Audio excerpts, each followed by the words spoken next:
And now, after years of planning, sweating, and going broke, here is the Boots and Whiskey Podcast with Jim Belisle. Finally, a podcast that lets it all hang out. Let's level with America. Got your boots? Ready for some whiskey? These boots are made for walking. One of these days, these boots are gonna walk all over you. And now, the Boots and Whiskey Podcast with Jim Belisle. Hey everyone, welcome back to another episode of the Boots and Whiskey Podcast. As always, I am Jim. I am your host. Happy Thanksgiving. Damn, it's Thanksgiving week already. Whew! I hope everybody has had a great year so far. We're not slowing down anytime soon. It's Thanksgiving week. We're going to have our episode today. We'll have another episode tomorrow. And then right through the holidays, we will have an episode every week. This week is a big one for me. We have Shane Smith here from Shane Smith and the Saints. This is an interview I've wanted all year, and I am so thankful to have had Shane on the show. A big thanks to our friends over at Off the Rails for helping us make this happen, and to his whole crew. The day of the show, the hospitality was absolutely amazing. So thank you guys so much. As you know by now, Shane has been on Yellowstone. Him and the boys. They were featured last season in season 4. Early on, one of the episodes was titled "All I See Is You." So that song was used in that episode, and they were shouted out at the end of the episode, famously now as Shane Smith and the fucking Saints. So love it. And then now, if you're watching Yellowstone season 5, you saw that the whole band was in episode 1 of season 5, playing in that scene there that they're in. I don't want to give too much away if you haven't seen the episode yet or anything like that, or you don't watch Yellowstone. I would expect you to go back and watch every episode from season 1 to now, if you haven't. It's one of those shows where we don't, here in this house, we don't miss a week. It's been huge for us. We love it. So it's a treat for us to have Shane here on the show. We do talk a little bit about Yellowstone and all that. Obviously, it's huge for them.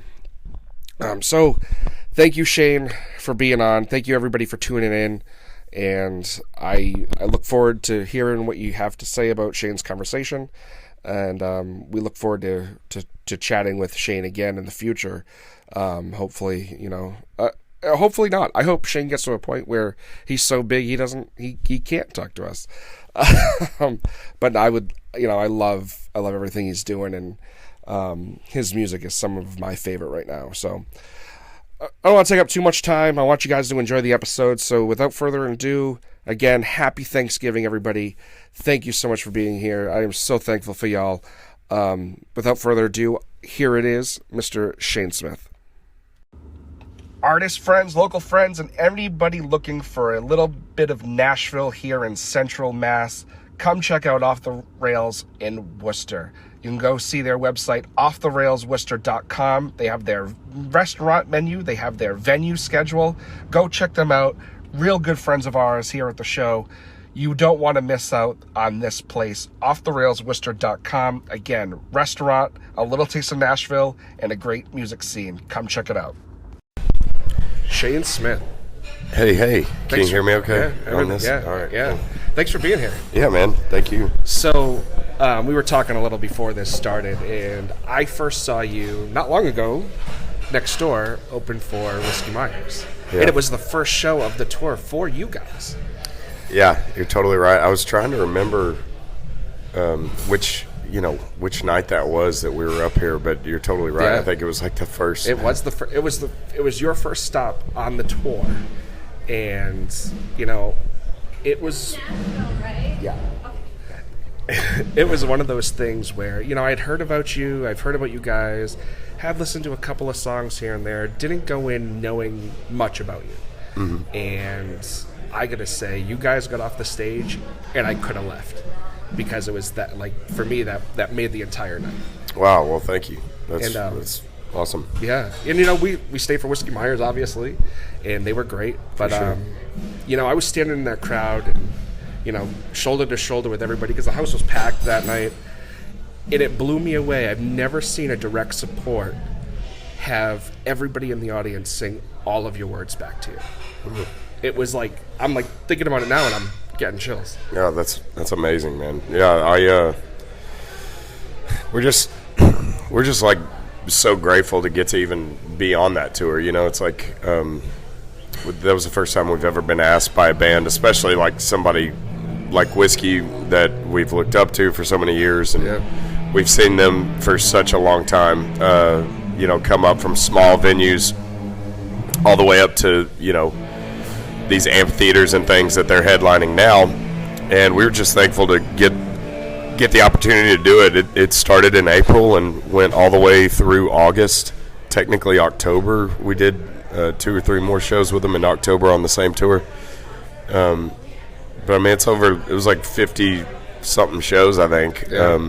It's just huge for us. We weren't used to playing that size of venues, especially in all these markets that some of them we hadn't hit. Like throughout the years we've definitely cut our teeth and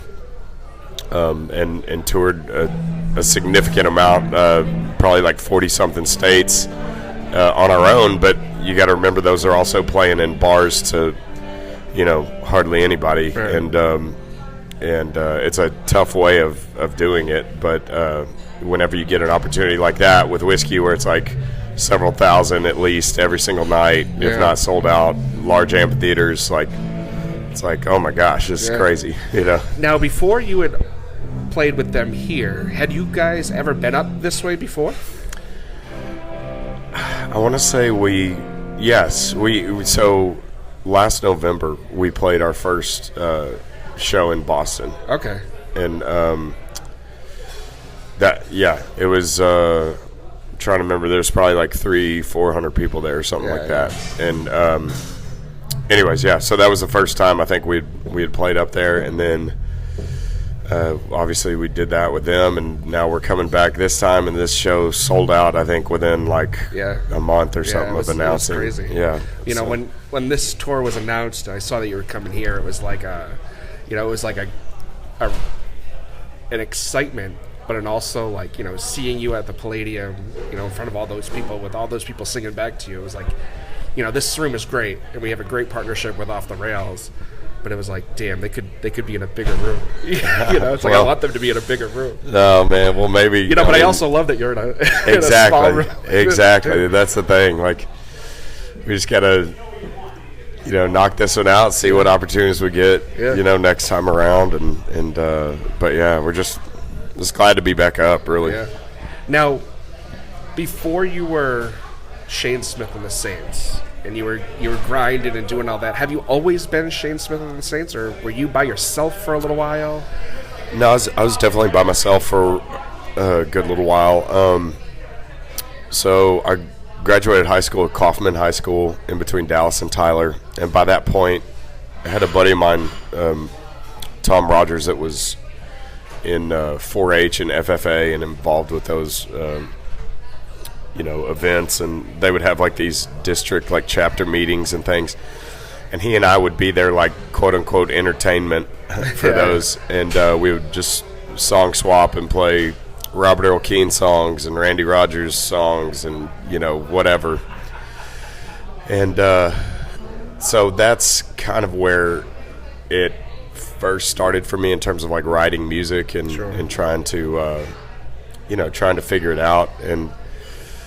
And then went on to Tyler Junior College, and I was there for 2 years, and that was the first time that I recorded any kind of music. There's a great dude named Bob Gentry in Tyler. He used to play bass for Tom Jones back in the 70s, and he has a home studio in Tyler, and he kind of helped me out and gave me an opportunity to record an album when I didn't necessarily have the funds to record a full-length album. And now, given it was like a singer-songwriter thing, but it's called I'll See the Miles, and those were like the first songs that I'd written, essentially, and they were pretty bad, but some of them were okay, and anyways, but he did a great job with that, and I think recording that was kind of what gave me a little bit of steam from like friends back home and my brothers and their friends, because they heard it and they were like, oh, this sounds,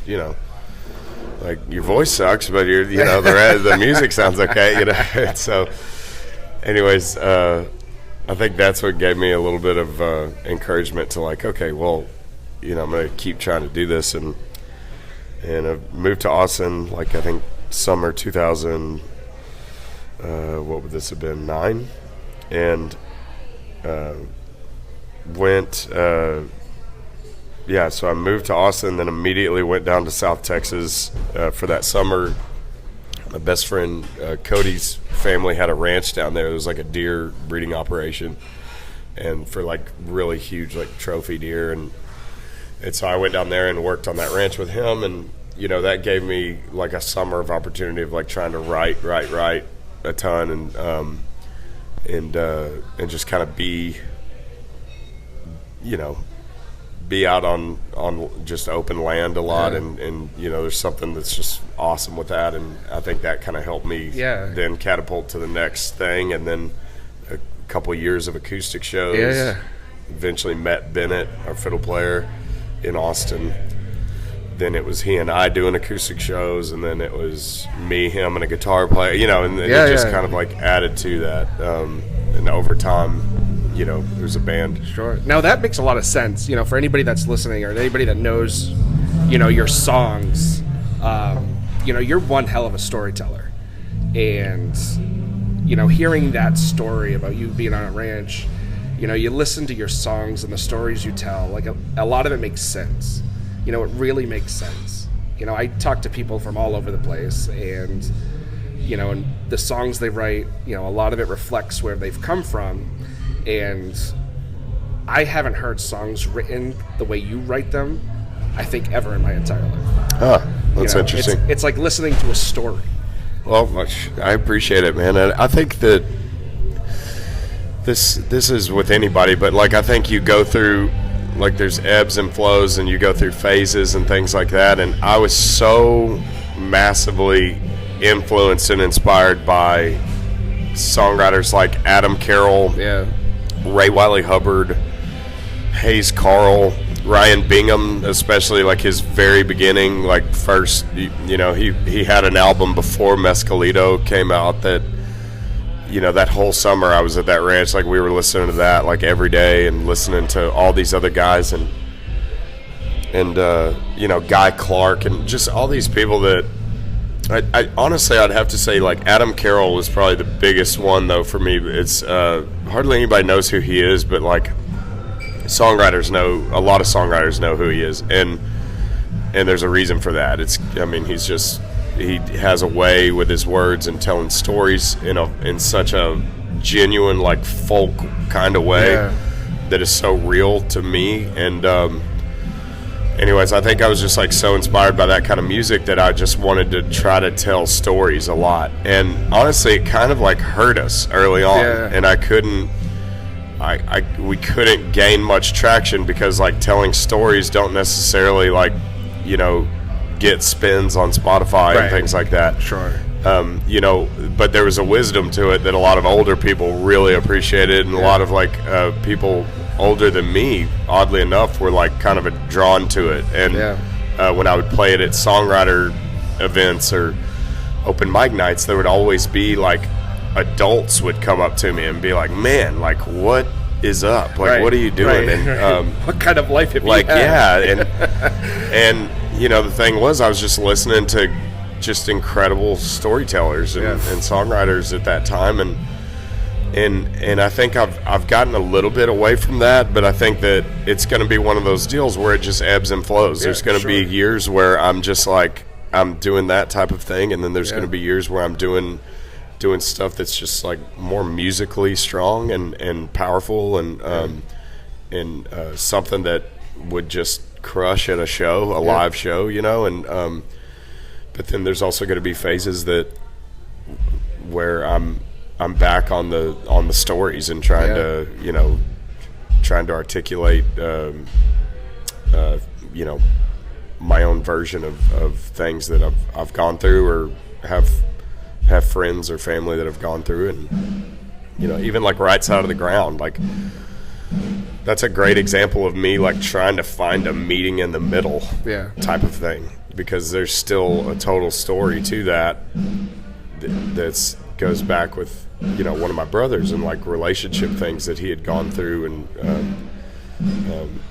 just like being cheated on and stuff like that. And like there's a story to that, but there's also such like a massive it's like so many people have gone through that. Everybody's had relationship issues, everybody's had hard times with relationships, and being able to have like a chorus that just like brings a lot of that stuff together in a very broad way.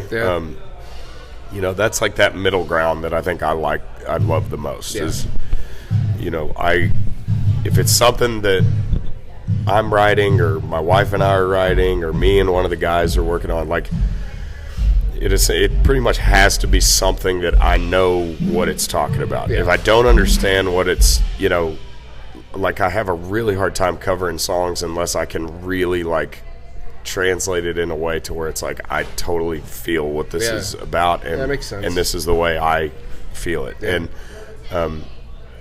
but for the longest time, like it's like I've had the opportunity to record other songs in the studio, and we've done that I think once or twice. It's once, I think, where I recorded a song that on an album that I didn't write, and it was called Last Train to Heaven. Incredible song on the Hail Mary record.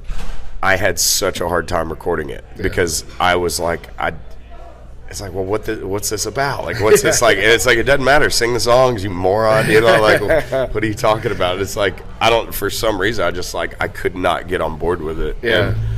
And I, finally just got to know it a little better, and then we recorded it. It sounded great, sounded huge. But even still, like now it shows we don't really play it hardly. And I think it's like subconsciously, I have so much muscle memory of writing stuff that came directly from you, something I went through, or something my family or friends went through, and it means something really powerful to me. And so that's something I think I gotta get better at, but it's also a trait in a way, I think, in terms of I think a lot of fans like that that type of ideology. Of course. Now I know everybody's got the Yellowstone fever, and obviously we have to talk about it. Good, bad, and different, right? It's incredible. Yeah, no. So how much time, we're going to get to it, but how much time goes from you starting your singer-songwriter music adventure to Yellowstone? Also, don't forget our friends over at hogwashandrhinestones.com. Our good friend Ray is the owner over there. She makes incredible clothing that you've seen all over the place, from Nashville to Boston to everywhere in between. Some really big names have worn her stuff. That's Hogwash, the letter N, rhinestones.com. Check them out. Tell them the Boots and Whiskey podcast sent you. You won't be disappointed. Check them out. Hogwashandrhinestones.com. Hey everyone, don't forget to check out our friends over at the AfterglowBoutique.com. That's the AfterglowBoutique.com, or if you're local, they have a great shop at 43 Main Street in Blackstone, Massachusetts. All Boots and Whiskey podcast listeners get 20% off at checkout with the promo code BOOTS. That's BOOTS at checkout for 20% off at the AfterglowBoutique.com. Check them out. Tell them the Boots and Whiskey podcast sent you.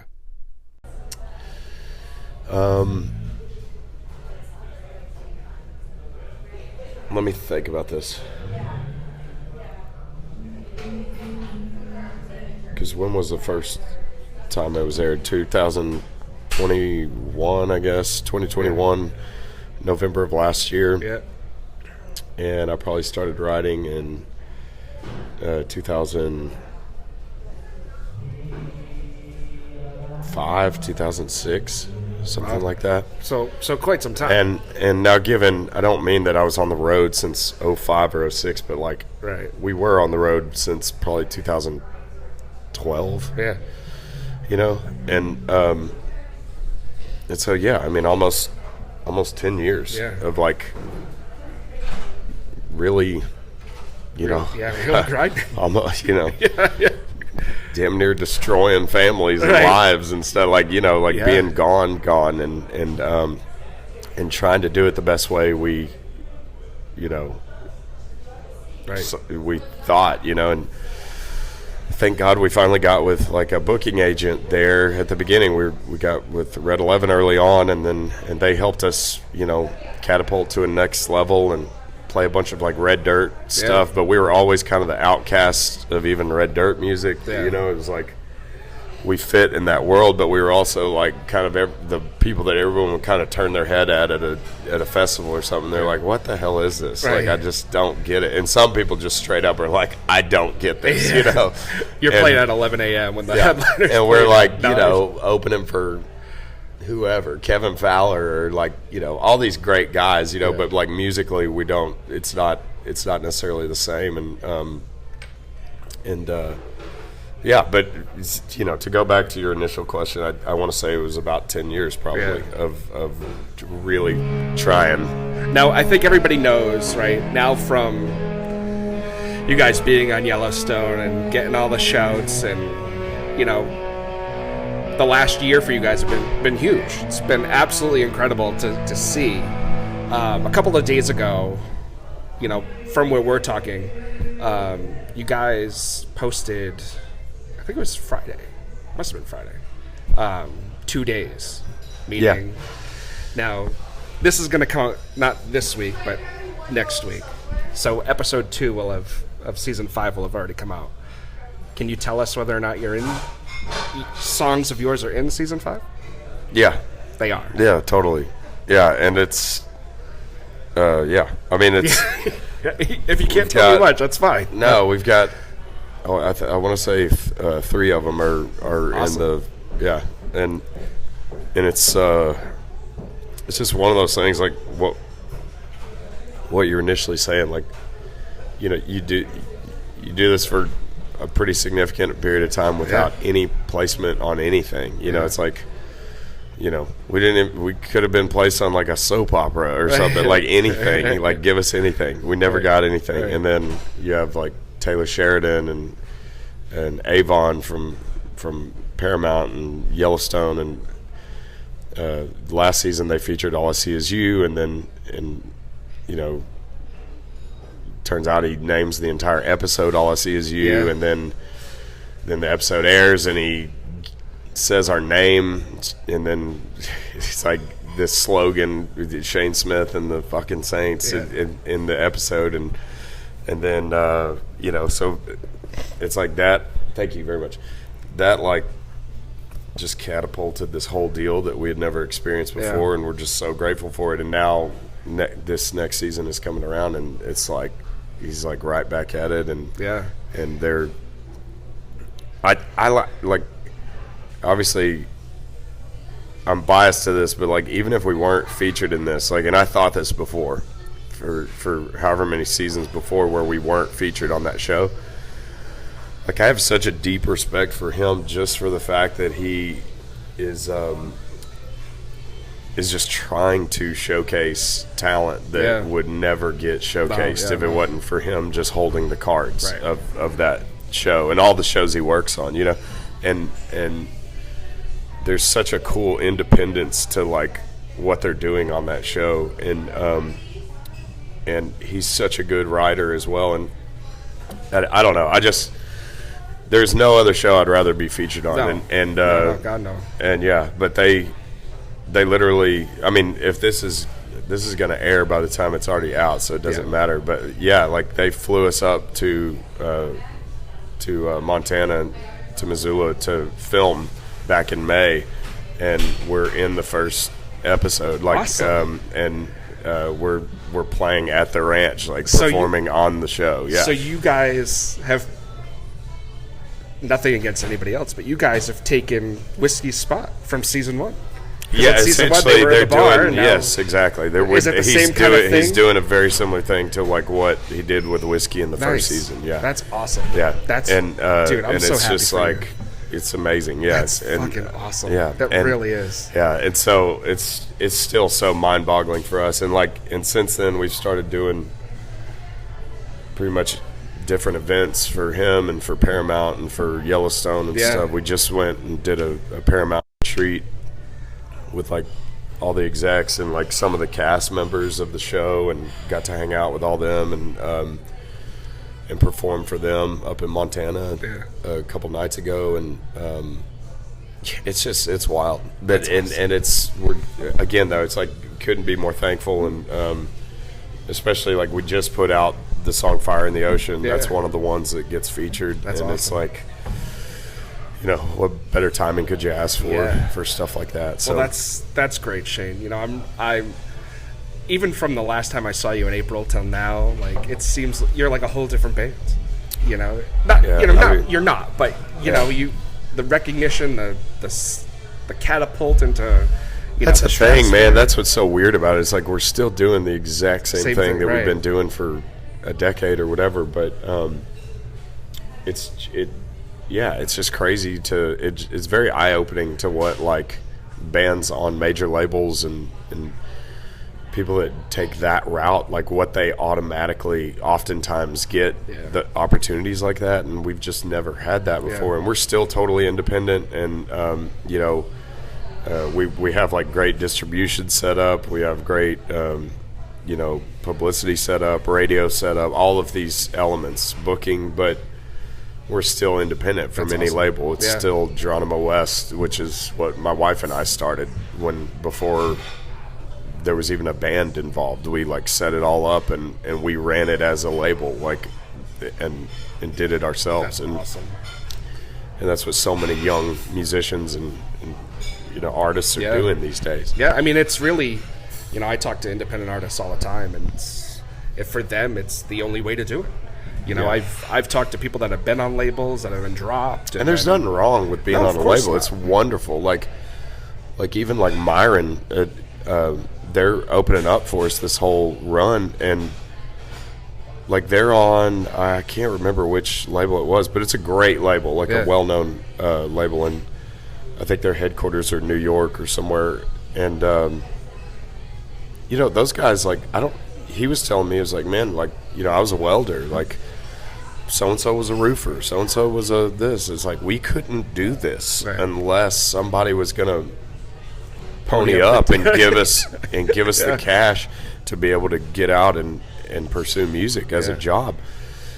And he was like, I'm so grateful. And I think that's so cool to like, because labels, for a long time, like labels have definitely like gotten the upper hand and have been a part of like bad stories for a bunch of artists. But at the same time, they're the reason why people get a shot at it, and you got to respect that and give them credit for taking such a big risk, because it's such a risk. It's like being a label to restaurants. Can you imagine how many restaurants just fail? And it's like you're taking a huge risk by funding this act. And so I don't know. I think there's two sides to it, and I think it's awesome that bands get the opportunities they get through labels. But I also think it's just as equally as awesome that we live in a day and age where they're not the only gatekeepers. Yeah, right. And that's the cool thing to me, is like you could do this however you want. You just might have to work a little your harder, ass off. right. know. Like the fans have kind of taken a lot back too. With Spotify and Apple, we have the opportunity to find what we want to find rather than what country radio wants us to listen to, or whatever the case may be.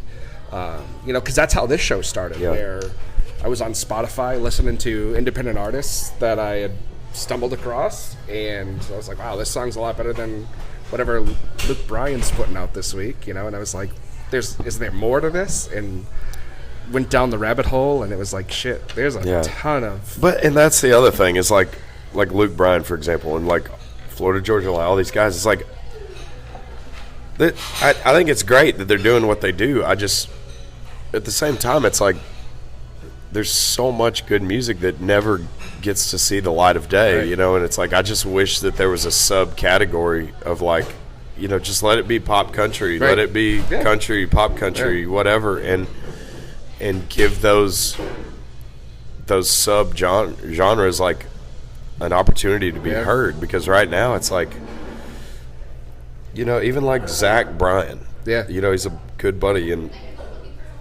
he's been just crushing it lately. And you know, it's like even he has like such a hard time getting on like major radio, and he's like one of the highest streamed artists there is on Spotify right now. But maybe like especially in country or folk or Americana or whatever you want to call it.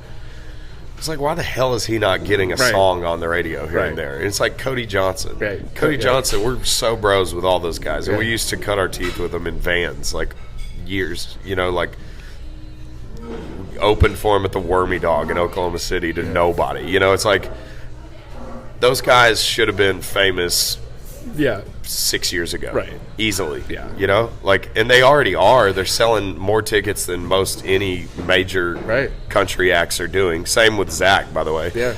Like, he's selling more tickets than probably nearly any of them. And I don't know. I just think that's the part of it that's still so tough. The whole gatekeeper thing is like, man, good music's good music, and if it's getting that kind of recognition on like the largest streaming platforms in the universe, you gotta and you're still not playing their stuff, clearly this is crooked, and it's like, you know, or like someone's getting paid, and we're not paid. You know what I'm saying? Like, so that's definitely a hole in the boat, and I don't know what the solution is to it. Honestly, it might just be, you know, radio's choice of like, do you want to continue to keep living as radio, you know, or do you want to die out and let streaming platforms take you over? You know what I'm saying? Like, I literally do. Like, because I love radio. Radio helped us, you know, in Texas so much. Like 95.9 The Ranch, shout out to those guys, to Coke FM, to all these people that gave us radio play when nobody would. And that's the way it should be. It should be like, look, we respect what you're doing. We see how hard you're working, and your music is really good. And so, like, we're gonna support that and push that. But right now, the way it works is, you know, from what I've understood, it's like very major labels will, you know, send a lot of these program directors on retreats and like on vacations and things like that every year, and then all of a sudden they're in, and so when they push a new artist, it's like, hey, we're gonna need this played like heavy rotation, like so and so, and guess what happens? Like they get played, and that's kind of like, I don't know, these younger generations coming up like really seem to not put up with bullshit, and I think that's like one of those things that's gonna get called out, and it's already been talked about so much, but like, you know, my direct examples are like Cody and Zach and all these guys, and I'd been listening. Even Ko, like Ko can't get, you know, he cusses a lot, but like, but you know, that's just, you know, even he, and like, I'm not saying he's like traditional country, but he's like, he's more country than most of the shit I hear. You know, it's like, it's like, come on, man, like these guys are selling out like big places, and you're not, and you're still playing people that can't push like, you know, 1,000 tickets in Nashville, you know, or whatever. It's like, what? It doesn't make sense. We were able to see Cody this year, even though he wasn't coming up here. He stopped in Albany, and Drew Parker was opening for him, and we've become close with some of the people in his band, and we were asked to come out, and it was probably one of the greatest shows I've ever seen. You know, and it's like, why can't you come a state over? And, you know, he's coming here in 23, but, you know, it's like, God, you know, it's crazy. You know, it's kind of like with you guys. You know, I have a feeling, you know, seeing what you guys are doing and where you're going, you know, you guys are going to be across the street in the big arena before too long. Well, I hope you're right. That would be cool. But we just got to, you know, I'm pretty hardwired to just like, just tell the guys, like the other night we were doing a Paramount deal and with some of the cast, and one of the guys came up to me, he's like, dude, what is life right now? Like, what is happening? Or is so? And I was like, dude, just keep your head down and keep moving forward. Like, we gotta, we cannot get caught up or whatever. It's like we've been doing this for such a long time, and we just got to keep working. Yeah. And I think with that mentality, it might be 1 inch at a time, but you keep moving, and is one of those career paths that's hard enough to where you have to stick to that a lot of times, and in order for it to eventually work out. Yeah. Well, Shane, I could literally talk to you for the rest of the day because I have so many things we could talk about. But it's show day, and I appreciate you more than you really probably ever will understand. But I do have 2 questions. Yeah. Boots and whiskey of choice. Boots of choice, Tecovas. Whiskey of choice would probably be. Bennett's gonna hate me for saying this. I should say Woodford Reserve for Bennett, but honestly, I'm pretty trashy, and I'm not saying this is a trashy whiskey, but for some reason, I really like Wild Turkey. Really? Yeah. I've never had it. And I fly Southwest like all the time, and that's their whiskey of choice. The CEO, I guess, loved Wild Turkey, and I'm like, my man. Like, I really love Wild Turkey. Yeah. I also there's a whiskey company out of Texas. There's 2 of them out of Texas that they've really supported us, and I really do love their stuff. One of them is Ben Milam whiskey out of Blanco, Texas, and that's Marsha Milam's company, and it's incredible. Mm-hmm. And it's 100% like female run and operated, nice. and she kicks ass. And then there's also Rebecca Creek whiskey. Okay, and Steve and all those guys outside of San Antonio. That stuff is awesome as well. And those guys actually gave us our first opportunity. You talk about getting some kind of backing to get a foot forward. There's a festival that goes on in Steamboat, Colorado called Steamboat Music Fest. Before Bennett and I could ever get on that festival, I begged Rebecca Creek Whiskey to pay for 1,000 of these promo CDs to be made when the album Coast was coming out, and it featured 4 of the songs on it. And Bennett and I just brought our own PA up there, hitched a ride up there with somebody else, and we played on the mountain for literally. We would set up at 11 in the morning. We would end at 7 at night. That's and awesome. It was I think it was 6 degrees outside on some of the, it was freezing cold outside.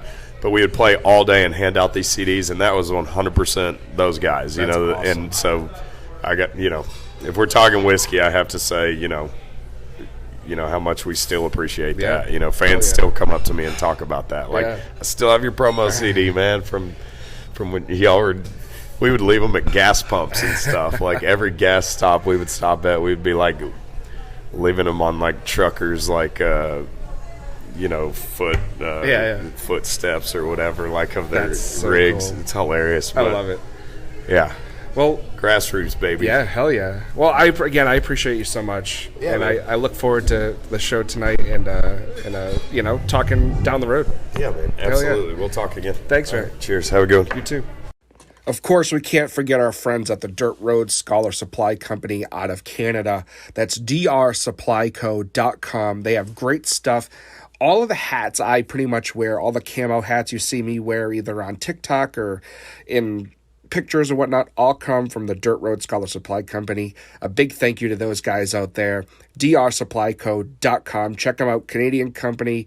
Great stuff. Check them out. Well, there you have it. Shane Smith. Absolutely incredible.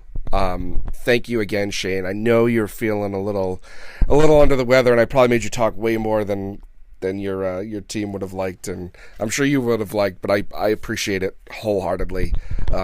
So again, if you don't know Shane Smith, go out, fucking find their music. Shane Smith and the Saints. They're out of Texas. You don't want to sleep on these guys because they're a millimeter away from being the next big thing. I'm telling you. and go check out Yellowstone if you haven't already. If you haven't and you're listening to country music podcasts, I don't know what the hell you're doing. Other than I don't know. I have no idea what the hell you're doing. But yeah, go check it out, and follow Shane. Do all that stuff. It's you're not missing out. So you're not missing out. So next week we have Drew Holcomb on the show, an Americana singer-songwriter out of Nashville. You're not going to want to miss that. I've been a huge fan of Drew for many, many years. So he was kind enough to come on this show, and I appreciate it wholeheartedly. But yeah, I hope everybody has a wonderful Thanksgiving. Enjoy your families. Enjoy your time together. And we'll see you back here next week.